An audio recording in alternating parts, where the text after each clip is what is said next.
Hello mga ka-fish lovers! Welcome back to my YouTube channel! So ngayon po ay titignan po natin ang mga isda sa tank 1 at tank 2. Let's go!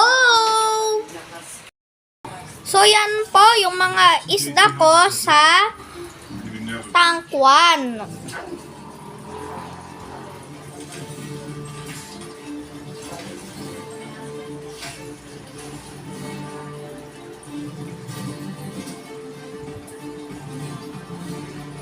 Masisigla po sila.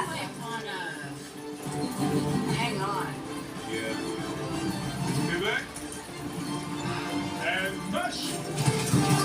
Yan po yung mga dalawang angel fish. Yan po yung mga dalawang ornamental fish. Yan po yung mga dalawang albino catfish.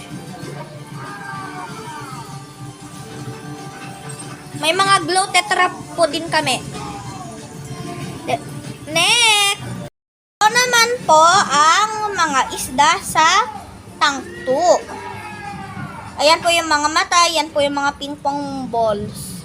Yan naman po ang goldfish na may bukol.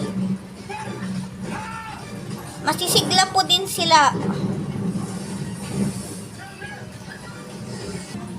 Ito naman po ang aming incubator. Dito po namin nimimate yung babaeng isda at lalaking isda. At dito din namin nilalagay yung mga angan ng babaeng isda. So ito lang po sa aking channel. Always remember to like and subscribe. Bye-bye!